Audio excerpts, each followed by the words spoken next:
Olá, bem-vindos a mais um vídeo aqui no canal Ricardo de Paris. Eu sou o Ricardo e hoje temos o capítulo final de História das Invenções de Monteiro Lobato. Mas primeiro, curta o vídeo. E se for a primeira vez aqui, inscreva-se e acione o sininho para receber as notificações. Já curtiu? Já se inscreveu? Já assinou o sininho? Então, vamos para a história. Capítulo 14. O olho. Temos aqui na ilustração uma fogueira, uma vela, lâmpada, microscópio, telescópio, óculos, bastante coisa. O que será que vai acontecer? Vamos descobrir. Hoje que é? Perguntou o Narizinho no dia seguinte, quando Dona Benta se sentou para o serão científico. Hoje é o olho, o mais maravilhoso órgão de que dispomos. O olho é o órgão da vista.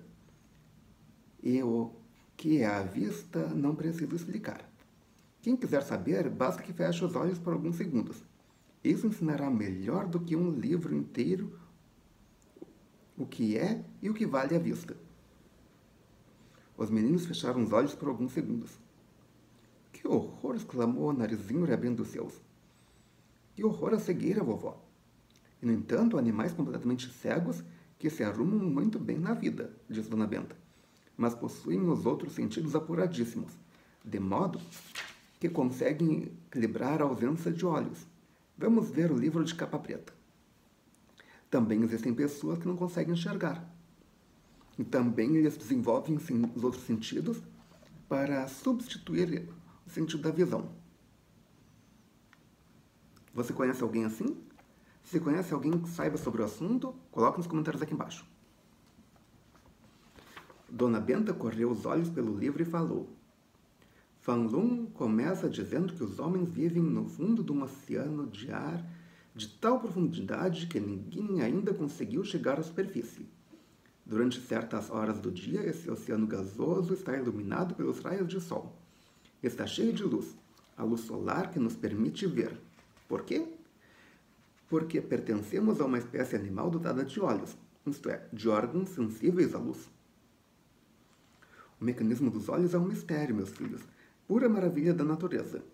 Pois, apesar disso, um sábio alemão especialista no conhecimento dos efeitos da luz declarou que qualquer fabricante de aparelhos de ótica se envergonharia se de suas oficinas saísse um órgão tão perfeito como o olho humano.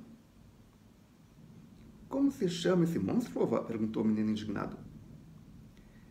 Helmholtz. O interessante é que ele prova com muito bons argumentos que o olho humano podia ser infinitamente mais bem arranjado. Os meninos danaram com o sábio alemão.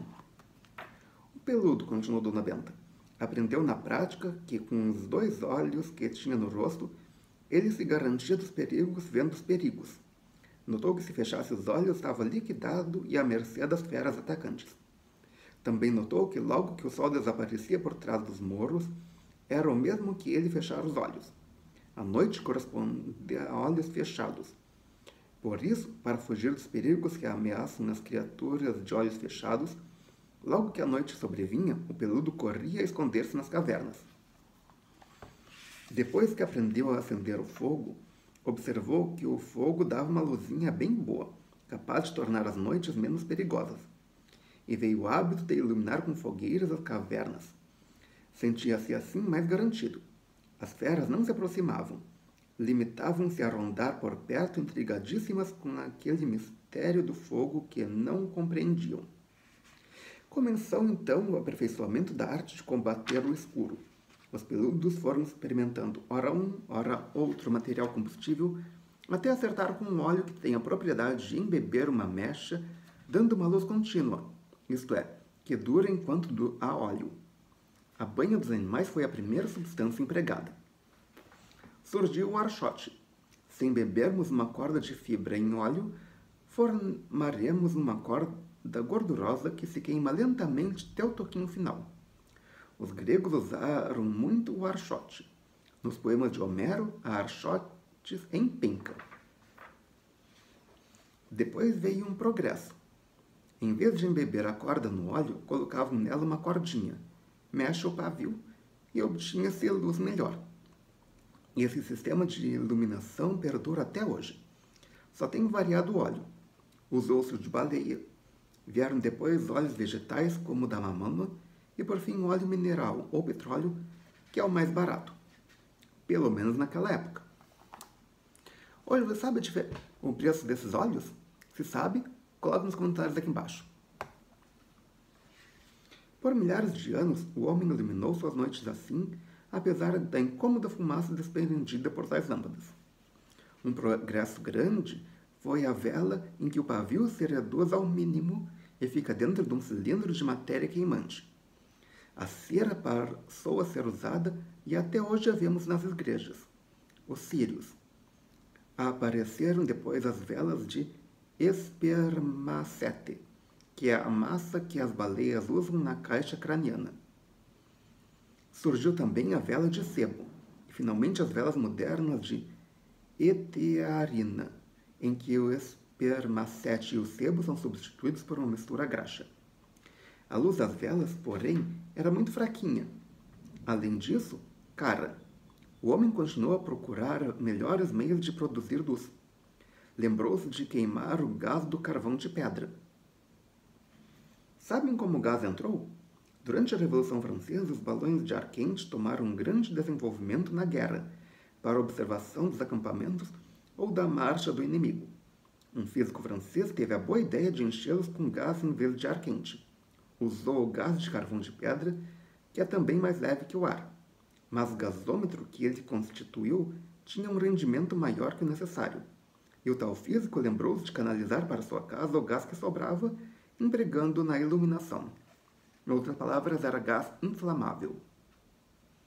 Ou seja, pode acontecer o mesmo que aconteceu com o dirigível Hindenburg. O povo estranhou muito aquela arte do diabo, mas como outros começassem a imitar o físico, o medo foi acabando. Por fim, todas as casas que se prezavam e as ruas das cidades importantes acabaram iluminadas a gás. Parece incrível, mas a resistência foi grande. As autoridades da cidade de Colônia, na Alemanha, condenaram a luz do gás como ofensiva à religião, e ainda por cima antipatriótica. Por quê? Ofensiva à religião porque Deus havia criado o dia e a noite, e era heresia querer modificar isso. E antipatriótica porque acostumava o povo com a luz durante a noite, desse modo impedindo de entusiasmar-se com a iluminação dos dias de festa nacional. Bem diz a senhora que a estupidez humana não tem limites, comentou Pedrinho. Pois é, houve grande resistência ao gás, o que não impediu que ele vencesse e se generalizasse. Todas as cidades de alguma importância passaram a iluminar-se pelo novo progresso. No estado de São Paulo, tivemos uma cidade do interior que por muitos anos se iluminou com gás extraído do xisto, betuminoso, abundante nas margens do rio Paraíba. Que cidade foi essa? Taubaté. E ainda usa? Não. Depois que a eletricidade entrou em campo, a iluminação a gás morreu completamente. Hoje Taubaté e todas as cidades do mundo só usam a luz elétrica, muito mais econômica, mais limpa, mais tudo. Aqui tem a ilustração, mais uma ilustração. Dona Benta contando tudo isso aos netos. E esse novo hábito de ter luz de noite, entretanto, veio afetar os órgãos da vista. Quando a natureza fez os olhos, não previu que o homem fosse a ponto de destruir as trevas noturnas em suas ruas e cidades. Com luz artificial, começou o abuso de ler à noite, de trabalhar de noite, e os olhos se ressentiram. A vista enfraquecia mais depressa. Toca corrigir aquilo. Como? Inventando meios de aumentar o poder da vista enfraquecida. E vieram os óculos, adiantou o Narizinho.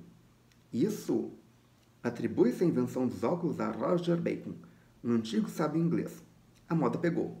Toda a gente queria usar óculos, precisasse ou não, por achar bonito. Muitos o adotaram para se impingirem como estudiosos. Estão vendo? Fiquei com uma vista fraca de tanto ler. Mas hoje o número de pessoas que usam óculos porque de fato precisam é enorme. Entre os que leem muito, o uso é quase geral. Como também é geral entre os velhos. Os anos enfraquecem nossa vista, como, aliás, todos os outros sentidos. Eu, por exemplo, que nunca abusei dos meus olhos, já não posso ler sem esses vidros. Pois eu enxergo uma pulga no pelo da grande ursa lá no céu, disse Emília gabolamente. Emília vivia a proclamar o maravilhoso poder de visão dos seus olhinhos, deixando os meninos na dúvida. Seria verdade ou peta? Impossível verificar. Narizinho e Pedrinho enxergavam na perfeição, como em regra todas as criaturas ainda no começo da vida. Já Emília enxergava 1000 vezes mais, segundo vivia dizendo. Mas a eletricidade, continuou Dona Benta, além de acabar com as trevas dentro de casa e nas ruas, veio aumentar muito o poder dos olhos humanos. Graças aos holofotes, que são luzes fortíssimas que o homem projeta na direção que quer, conseguimos devassar os espaços, sobretudo na guerra.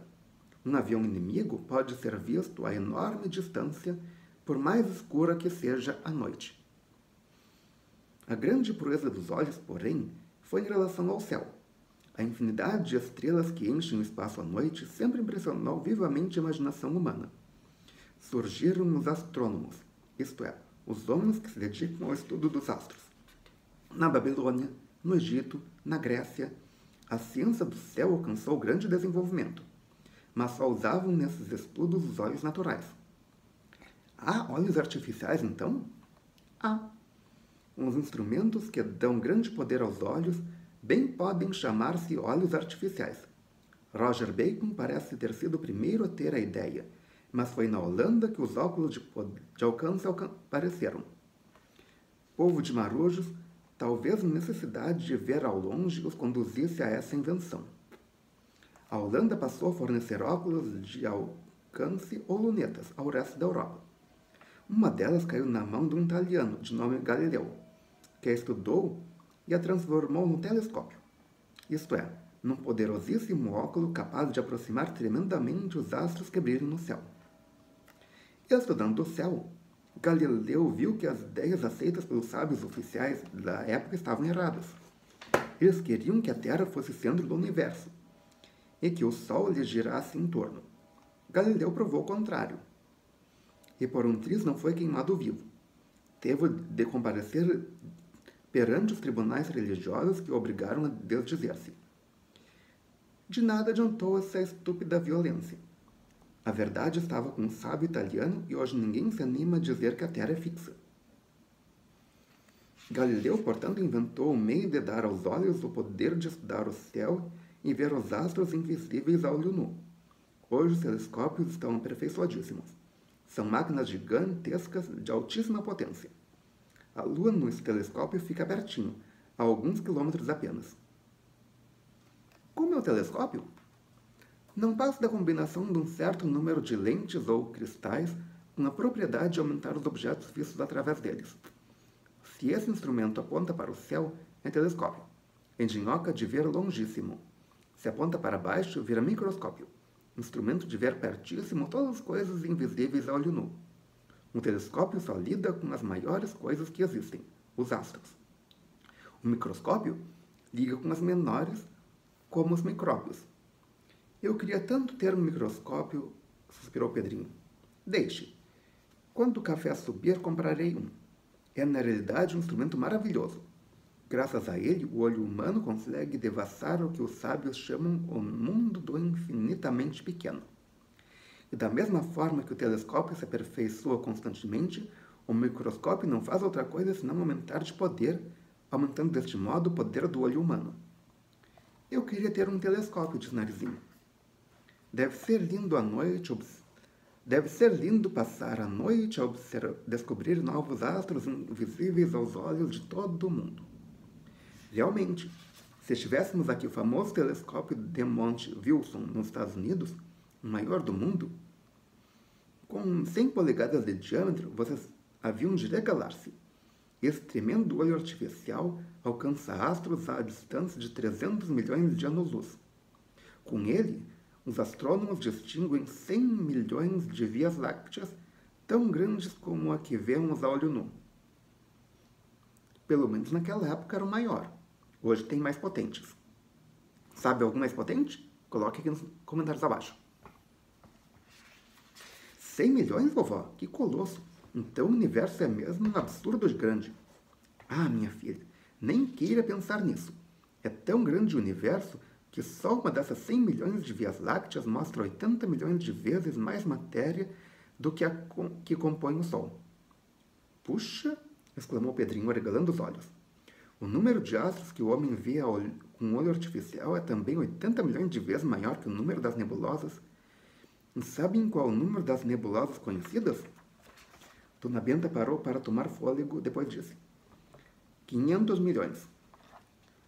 Nossa Senhora! Gritou a menina. Isso até dá tontura na gente, vovó. 80 milhões de vezes 500 trilhões. Tia Anastácia entrou nesse momento com uma peneira de pipocas. Está aí uma invenção que a senhora não falou, disse Emília apontando para as pipocas. E é das boas, porque Narizinho já está lambendo os beiços. Lábios, aliás, emendou a menina. Beiço é de boi. Dona Benta falou ainda de inúmeras coisas inventadas pelos homens. Depois discorreu sobre o muito que ainda era necessário inventar. A ideia do mel humano entrou em cena. Todas nossas doenças, disse ela, vêm de erro de alimentação. Já conversamos sobre isso. O homem é o animal que não sabe comer. Daí as doenças. No dia em que inventarmos um alimento perfeito como o mel, o é para as abelhas, nesse dia farmácias começarão a fechar as portas. Será? Fica um mistério. Espantoso homem, meus filhos. Mede a distância entre os astros, pesa-os, descobre milhões de vias lácteas, torna visível o que é invisível, fala de um continente para outro, voa com velocidades espantosas, faz prodígios sobre prodígios, mas não sabe comer. Come tudo quando encontra. E ainda comete o crime de destruir com fogo o que há de melhor nos alimentos. Leite fervido, por exemplo, não é mais leite. É cadáver de leite. E todos nós sofremos as tremendas consequências desses erros. No mundo em que todos os animaizinhos chamados inferiores são mestres na arte de comer, as abelhas, por exemplo, não é maravilhoso como acertam com a sua comida? Chegam a ponto de fabricar as suas rainhas com simples modificação de alimento comum. Como? Se querem criar uma rainha nova, limitam-se a modificar a alimentação de uma larva qualquer. As abelhas sabem que o animal se faz pela boca. O homem também sabe disso, mas só aplica aos animais que cria. Aos cavalos, aos bois, às aves domésticas. Quando se trata de si próprio, o homem falha lamentavelmente. Por isso, Pedrinho, não se esqueça de realizar aquilo que prometeu. Inventar o mel humano. Essa, sim, vai ser a maior das invenções. Fique descansada, vovó, declarou o menino convencidamente. Juro que hei de resolver esse problema. E eu, perguntou o Narizinho, que hei de inventar? É uma curiosidade, já inventaram um mel humano? Se você sabe alguma coisa sobre isso, coloque nos comentários aqui embaixo. Invente uma máquina de costurar que não precisa de linha nem de agulha, disse Dona Benta, lembrando-se da tragédia que era enfiar a agulha e da luta para achar o caretel. Com a nova mania de Pedrinho de empinar papagaios, não havia caretel de linha que parasse na máquina de Dona Benta. Pois eu hei de inventar coisa muito melhor que o mel humano, que o rádio, que é tudo, gritou Emília. Todos ficaram atentos à espera da asneirinha. Vou inventar a máquina de fazer invenções. Bota-se a ideia dentro, vira-se a manivela e pronto. Tem-se a invenção que quer. Quindim, que estava espiando pela janela, fez quá, quá, quá. Campos do Jordão, setembro, 1935. E aqui termina mais um capítulo e mais um livro, História das Invenções. Se você gostou, clique em curtir. Adicione esse vídeo aos seus favoritos e coloque nos comentários aqui embaixo o que você mais gostou no livro. Ok? Obrigado pela presença, obrigado pela audiência. Até amanhã com um livro novo e melhor possível.